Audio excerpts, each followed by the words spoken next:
flow meter, level transmitter, new ANA. Yan, nandito kami sa over the top. Yan. How's the view? Yan ang aking partner. So pagkatapos namin ng DO analyzer, dito naman kami sa level transmitter. Panibago na naman to, panibagong level transmitter ang aming in-install. Yan. Yan. At tayo nasa ibabaw ng tangke. Woohoo! Hello! Okay. Dasar tupungan.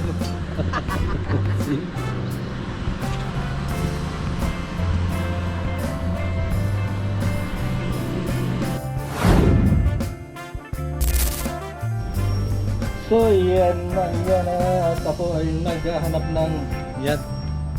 So ngayon ay aming ikakabit yung buwan, yung display akin i-install. So nagpe-prepare ako ng mga gagamitin yan, pambarena. Ito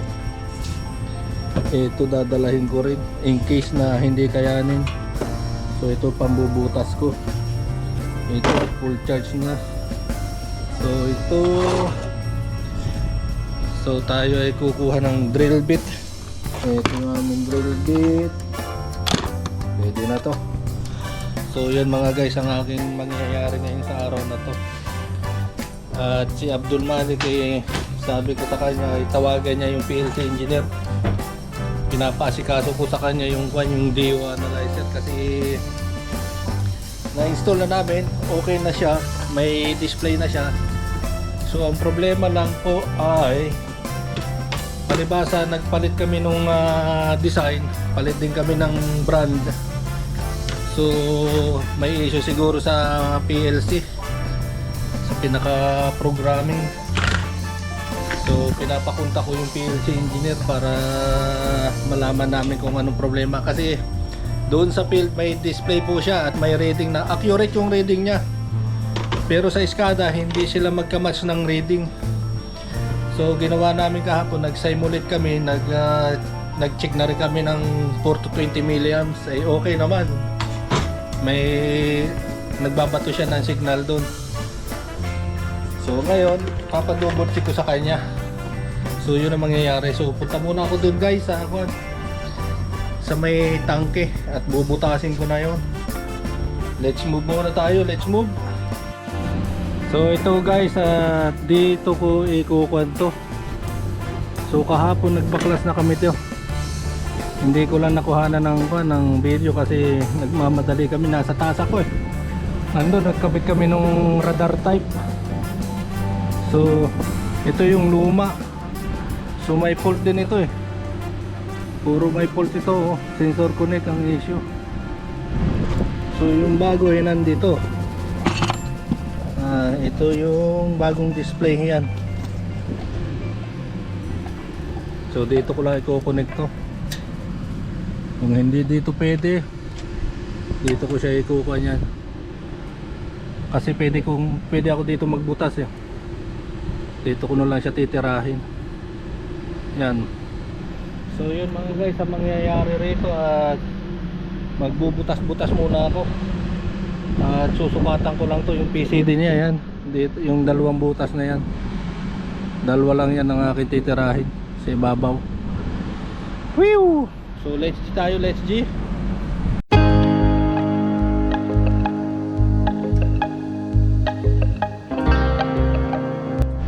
So yan, at butas na.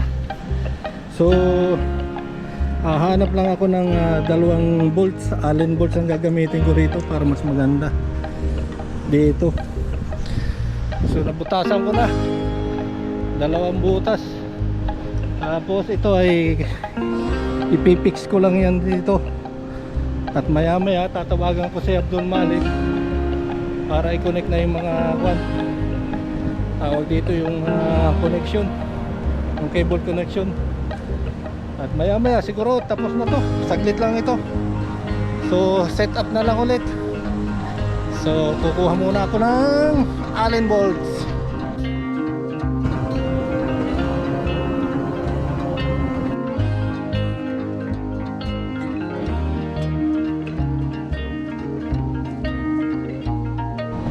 So yan mga guys, at eto nakakuha na tayo. Maliliit lang yan na bali 5mm lang na Allen bolts, 5mm ang diameter. So ito ngayon na install na natin doon sa pwesto niya, doon sa binutasan ko, para magkaalaman na. Hihi.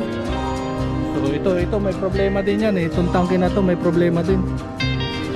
Ito dalawang LIT, ito isa. Yan diesel water, ganun din. Nauubos na yung aming LIT. Lagi nang connect, sensor connect. Lagi na lang ang fault ay sensor connect. So ito mga guys, nandito na. So yan, dito ko pupisto yan, nakaganyan yan. Yan. So dito yan, may dalawang butas na yan, binutasan ko. So let's move muna tayo. Install ko lang to at para matapos na. So paspasan na to. Paspasan. Yun. Okay na siya. Planchado na. So ito na lang, nasan yung display? Patay. Nawala ang display. Ito siya. Ito siya. Ito natin i-connect to mga guys. So nakaganyan lang yan. Yan. So wala tayong cameraman. So nakaganyan yan guys. So i-fix ko lang mga guys para tayo matapos na. I-fix ko lang to ha. I-fix. So yan, okay na oh. Electrical na lang ako lang dito. So tatawagan ko si Abdul Malik at magtatanong ako kung anong update do sa DO. Tatawagan ko at sabihan ko na nakapix na to. Nakakabit na. So Abdul Malik kidare. Tatawagan ko muna siya mga guys. Hey! Good. Asir. Tanker.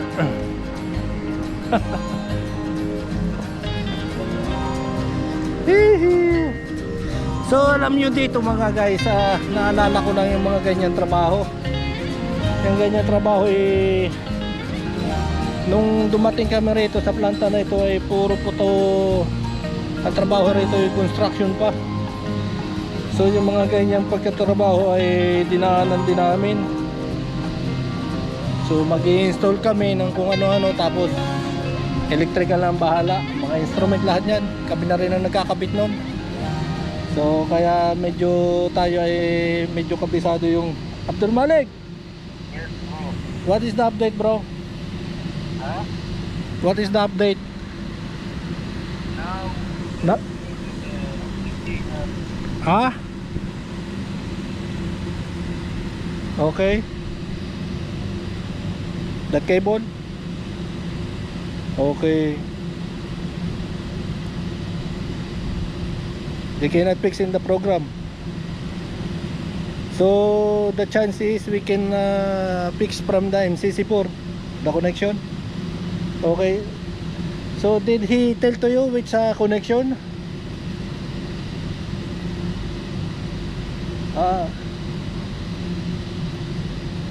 Okay bro. Bro, this analyzer ready to fix the electrical Kalas this display finish. Yeah. Okay bro. So what you like bro? Okay. Are you still there? Gland? No problem bro. These two glands only. The white one. No issue. Okay bro. Okay, welcome. Abwan. Bye bye. Love you. Mua mua. Chup chup.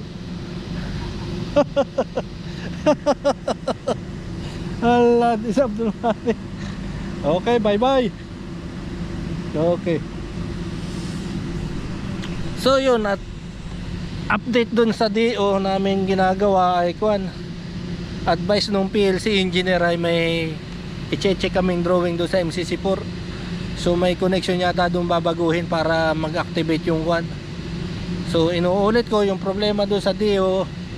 Ang reading doon sa site, sa field ay okay siya, talagang accurate yung reading. Kaso yung nababasa doon sa SCADA ay hindi sila match.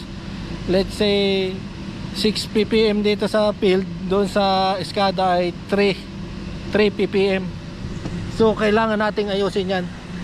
So ngayon ay nakikiusap siya na ikabit ko na rin daw yung gland. Walang problema, gland lang yan. Mani lang, easy. So kabit ko muna yung gland sa ilalim para ready to connection lang siya. Good. So ngayon ako ay pupunta rito sa kwan MCC4 at check-upin ko kung ano yung gagalawin nila ron. Mas maganda na rin yung makikita natin yung mga gagalawin nila para ito tungkol doon sa Dio sa PLC site. So may gagalawin connection, may check-upin. At mas maganda, may record natin para in case na magkaroon ng problema naman ito, alam na natin yung gagalawin dito. So ayun, at maganda rin ito yung matututunan mo yung ibang bagay na hindi mo nalalaman kaysa yung nakatanga ka lang doon sa workshop na nakaupo ka lang doon na walang ginagawa. So ito yung mga diskarte ko rito. Kaya tayo ay naging nakarating dito sa ganitong posisyon. Sa mga electrical may basic na lang po tayo. So pati dito sa instrument kailangan nating alamin. Pero pag hindi natin alam, magtatanong tayo. Hey Monty! Monty! What he said, bro? First we have to check here the voltage. The voltage, same yesterday. Yes. But we checked yesterday, Voltage is coming. Yeah, there is. Coming. Yeah, 33 volts yesterday. Voltage is Yes, coming. when we check, 33 volts. 33 volts. 33 volts. Yeah, I checked already. Yeah, we check. It's okay. Halas. So we'll check there in the MCC. Yeah. Master. Kiwalik master. Master. Today Monday, Master. Full team. Today Monday, full team. Full team, Inshallah. 7 people. I think this is first time First time, since 4 or 5 years. Wow, first time, Really, really. And, and every week, I'm alone. See? Dito kami sa loob ng... What is the Vlog? Pare, you make vlog? Yeah, it should be this recorded, bro. This one, it will help for us for in future, bro. Just in case some, emergency or some cases, same cases, Open this one. same different cases or troubleshoot. But here, this space is not good. Only Abdul Malik can access. So which connection, bro? What he said? Okay. So analog input number 2, analog input number 1, number 3, analog output, digital input. So many relay, uses. Here. So what he said? Digital inputs. Here. This is analog input. Analog input, sorry. This one. The This three. digital input, that one. But I think we need to change from analog input. Well, I don't know what you want. So ito ang aming PLC, mga module. Before we check there in the rack, see what he said before, slot 7, slot 8, and then go to relay. No, really. Not here. I mean there in the HCL area.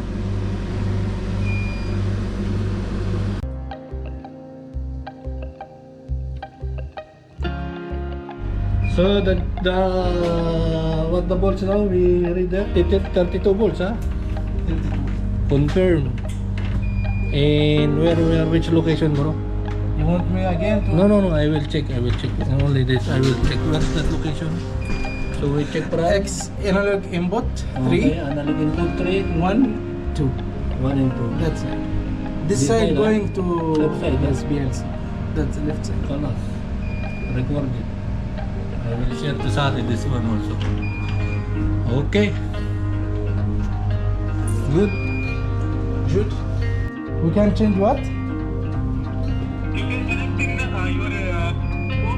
from transmitter 4 to 20 milliamp signal. You can connect to XA1301 and 02. Okay? XA. XA1301 Okay. and 02. You can connect the 4 to 20 milliamp signal, positive signal and negative signal. I don't understand. Again, brother. Again. Okay, I'll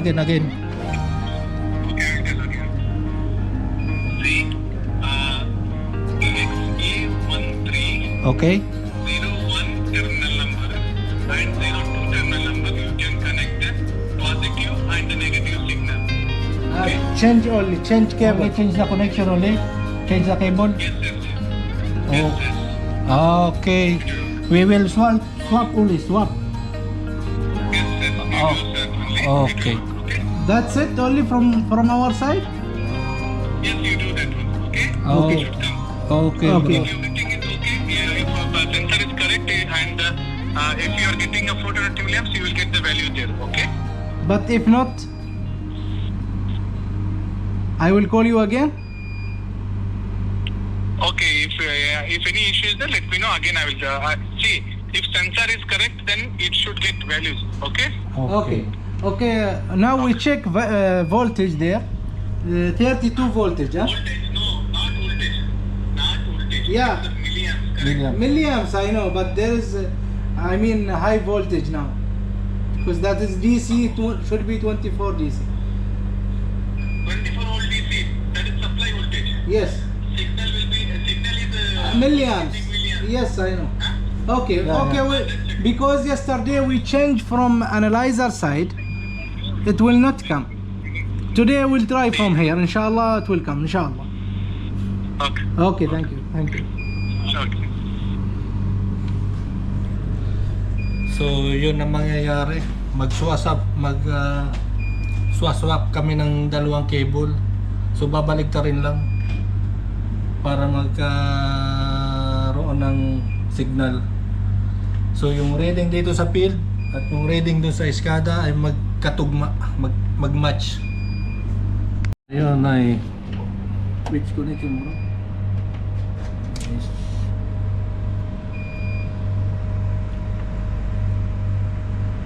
We need to ask operator to put force. Yeah, that one is not force. I think no. It's not force. Okay, we will call to him. Call him, bro.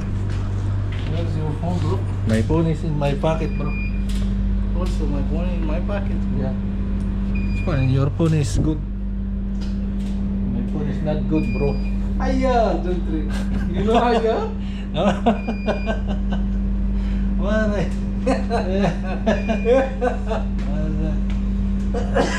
Oh, still D-O. Wah. Alaikum assalam, Salah. Aywa. Kif halak? So, i-confirm muna namin doon sa control room kung naka-force yung value ng DO. Force value. Kasi baka bigla namin galawin dito, mag-trip. So yun, nagbaligtad na kami ng kwan. At i-confirm lang sa eskada. Yan, ay balik na ulit yung fuse. حياك صالح. طلع الفورس وشوف كم الريدنج الحين.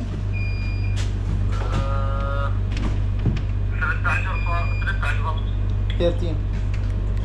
So, That's become- same what we did yesterday. Yeah, there in the field. Yes. So, 13. Yeah. So, how about the another one, bro? Hmm? Return it back that one. No, I will tell. Tayo, tatawag ulit tayo sa control room. Yes, bro. Bro, Yeah. what is the rating there, bro, for the DO now? There is a Vivo. Yeah. 12.85. 4.85. 12.85. 12. Yeah. 12.85 ba? Ah, 7. 7.8. 7.8. 12.7. Changing. Change now, what? No, 12.73. 12.73. It will going down? I will check in the field, huh? I will check there, huh? Check. If that one, let's say there 12 and there is 12, Okay, where's my phone? your phone is there on the top. 1 by 1 going down. Huh? It's going down, huh? Yeah, 1 by 1. Yeah. Wait, just wait, huh? I will check in the field. Wait, bro, huh? I will check here. Bro, you have a screwdriver? Baro, bro. Aywa. So, punta ako dito sa field. Titingnan natin kung anong reading. 12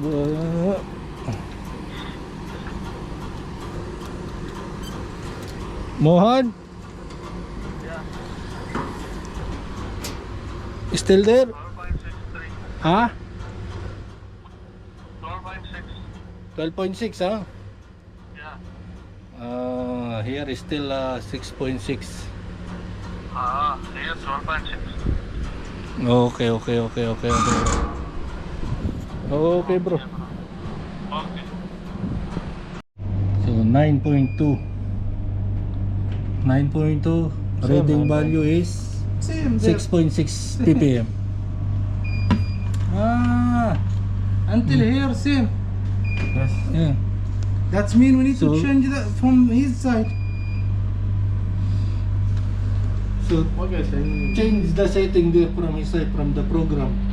he has to stop the NONC from NONC means that is relay. He is acting the NONC from this PLC to instrument side.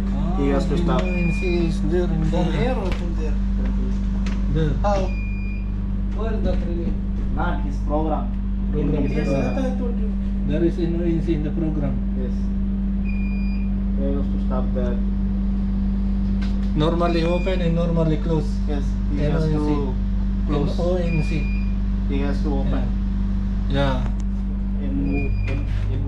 NO and NC. Yes. Normally open and normally close. He has to That's it. Yeah.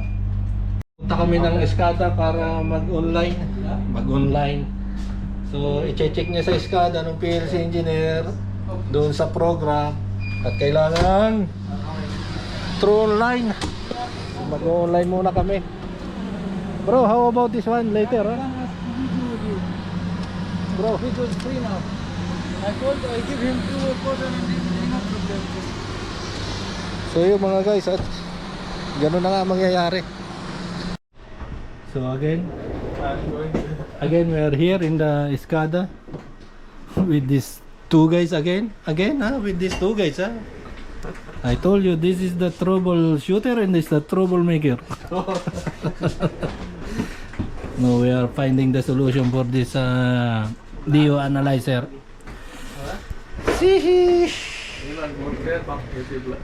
YouTube.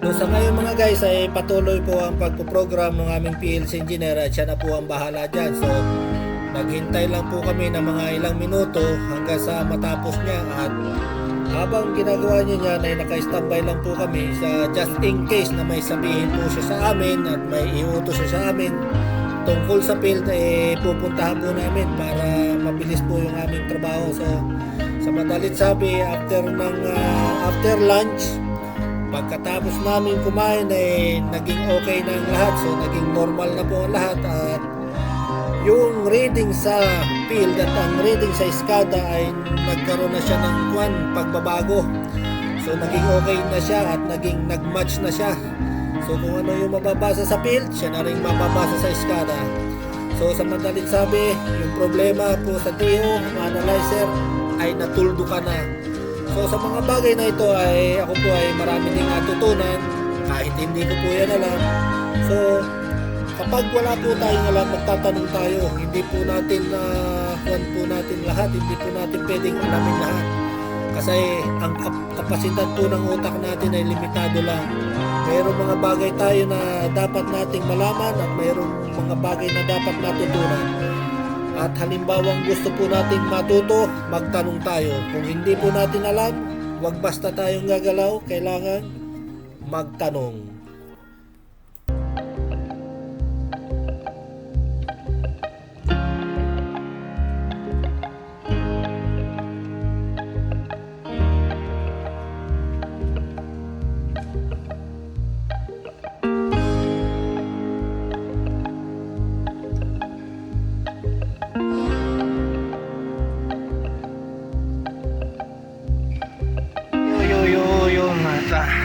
Okay na, padalawang pa na to, padalawang project. So yung DO ay kanina ay medyo nagtagal kami dun sa kwan, sa pagre-reprogramming. So after mga ilang minuto, pagkatapos kong kumain, pagbalik ko dun sa Eskada, okay na. So yung lahat ng mga ginalaw namin dun sa MCC4 ay ibinalik namin sa normal. Binalik na Abdul Malik at nag-simulation din sila ron. Tinignan yung magbibigay sila ng feed doon at dapat yung magiging reading doon at magiging reading dito sa SCADA ay magiging parehas. So yung dalawa ay busy ngayon doon sa LIT. So bagong po yan, bagong display. Ewan ko kung obra naman to. So yun mga guys, ang mangyayari.